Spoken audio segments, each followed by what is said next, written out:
The Benign Follow Up Hoover blinds you.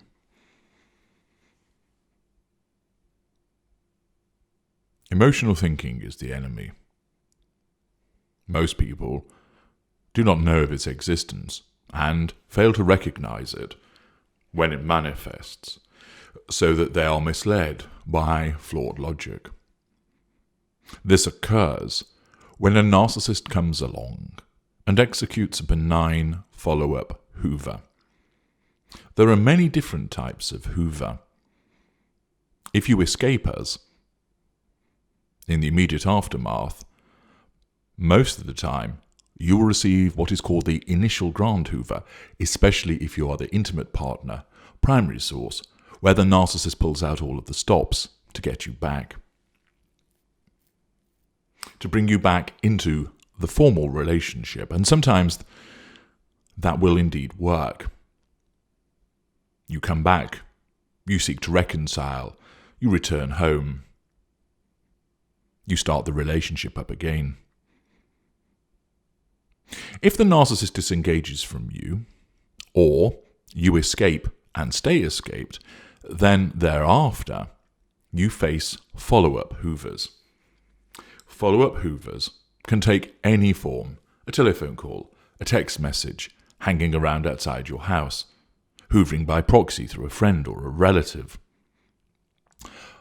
The follow-up Hoover either comes in malign or benign, and either comes in an attempt to draw you back into the formal relationship, or a follow-up Hoover that just seeks to assert control, gain fuel from you, possibly character traits and residual benefits, but doesn't seek to resurrect the formal relationship. So, for instance, you might receive a nasty message from the narcissist sent by text. This is a malign follow-up Hoover, which is designed to assert control over you and draw fuel from you. And perhaps if it makes a threat with regard to the repayment of money, it is seeking the residual benefit of the repayment of that money.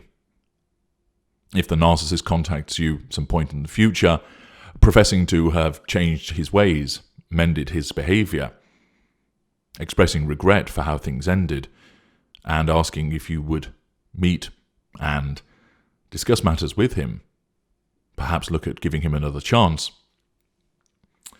that of course seeks to control you. It also will seek fuel, but it is looking at resurrecting the formal relationship again. Usually, when the narcissist returns to you at a later juncture by way of a follow-up Hoover, it will be benign. The reason for this is that in effect the reset button has been pressed, somebody else has become black, and you've become painted white. Moreover, the seduction in effect starts again. And when the narcissist first hoovered you in at the very beginning of your relationship, he did so with sugar and honey and all things delicious and wonderful. He didn't do so in a malign way. Accordingly, when the relationship has ended, either because you escaped and you resisted initial grant Hoover, or the narcissist disengaged from you, at a future point, when the narcissist comes knocking again, they will invariably come with a benign follow-up Hoover, either to seek fuel, character traits, residual benefits, and to assert control over you, or to seek all of those things and to resurrect the formal relationship. The problem is that people don't realize what it is that is actually coming along. They don't necessarily realize they're being hoovered, and even if they do, their climbing emotional thinking because they haven't been in a strict no-contact regime beforehand means that they miss what is really going on.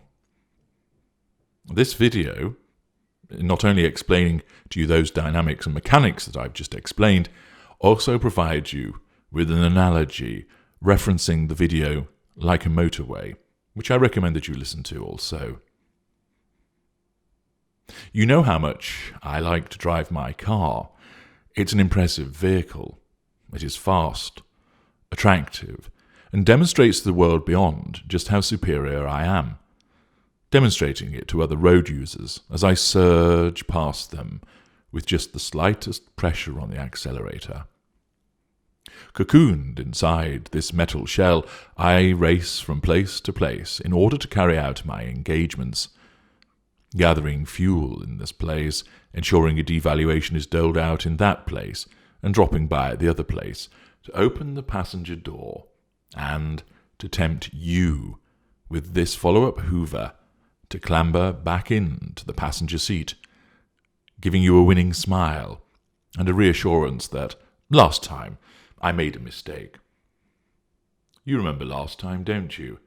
When I took you along the motorway and then dumped you there, leaving you with a long walk back. How could you forget? You still have the blisters and the aching legs, haven't you? Well, climb in and allow me to ease your suffering. I promise I won't leave you in the middle of the motorway again, distraught and facing a lengthy walk home.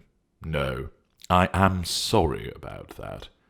Why did I do that? Let's not get into all of that right now. There's plenty I want you to see, and I'd rather show you how good I can be than go over that old ground again. Don't you agree? That was in the past, and we both need to move on if we are going to make this work. I pat the leather seat invitingly as you hover by the passenger door, uncertain. You look at me with a mixture of longing and wariness. You need to hurry up if you're getting in. There are plenty of others who want to sit there, I observe, as I look over your shoulder. You spin around and see several people, mainly women but some men, advancing towards you along the motorway. They are running, and as they get nearer, you can hear them shouting as they plead for me to wait. You stand for an instant and watch the nearing mob, limbs flailing as they hurtle towards us. They will soon be on you, and they will trample you into the ground in order to get into here, I warn. This jolts you into action, and you get into the car, slamming the door closed and pressing the lock button. Go, go, you urge, as the admiring mob gets ever closer. I smile to myself as I press down on the accelerator, and we drive away, leaving the disappointed mob stood in a cloud of dust and exhaust fumes as they watch you and me race away across the empty motorway ahead of us. I turn and look at you, and already I can see that you feel comfortable as you sink into the luxury of the passenger seat. You have slipped your worn-down and scuffed shoes off, allowing your sore and blistered feet to sink into the thick carpet which lines your side of the car. I hear you give a little sigh of contentment as you tilt your head back. Always feels good to get back in this car, doesn't it? I ask. You nod and reach out a hand towards me, touching me on the arm. It's a beautiful day, I remark, as I nod my head towards the windscreen. You give a little gasp, as the clouded horizon which existed only a few moments ago has somehow vanished, and now you are staring at the bright cornflower blue sky and a golden, blazing sun. Where did that come from? You wonder aloud, and look at me. I say nothing, but let you reach your own conclusion about how everything is always better when you are with me. Are you thirsty? You look parched, I comment, and motion to a drink held in one of the cup holders next to you. You pick it up and suck the cold, delicious liquid through the straw as I continue to hurtle along the motorway. You gaze out of the window as the embankments which normally grip the motorway and hide your view of what is beyond have now disappeared. Instead, you are afforded a breathtaking view of the undulating countryside which rolls away to the snow-topped hills in the distance. The land is kissed by golden light, full trees dotted here and there, the whole scene idyllic, and, just as you always imagine, the countryside to look. It is as if I can read your thoughts and show you what you want to see. You've always thought that. I appear to have some sixth sense, which enables me to create the very scene or environment that delights you the most and accords with what you want to see. You missed that when you were trudging along that bleak and grey motorway beneath the leaden firmament. You continue to gaze through the windscreen, marvelling at the scenery outside, the beauty and the serenity breathtaking, along with the absence of anyone else. Your eyes are wide, looking at the vast scene that unfolds beyond the windscreen as you enjoy the comfort of my ride. So transfixed are you by what you see outside of my car, you fail to notice the dots and the specks which are forming on the windscreen. You are oblivious to the flies that smash against the glass. Their insignificant lives obliterated in an instant by my driving forward at such speed and with such intent. The insects never saw me coming, flying along, blissfully unaware of what was hurtling towards them, and would wipe them out in a moment. More and more bloody smears coat the windscreen, and you still do not see them as they begin to mount up. I keep glancing up at you, but you are so transfixed by the beauty outside that the increasing death toll under your nose is going unnoticed. I do not activate the windscreen wash, nor the wipers, preferring to keep this carnage in full view, yet this obvious massacre is not countenanced by you. I allow myself a little smile, as this test confirms what I knew would be the case. Just like a fly on the windscreen, you have little idea of just how close you are to such danger, how your existence hangs in the balance, and how it is all down to me, now that I have brought you under control once again.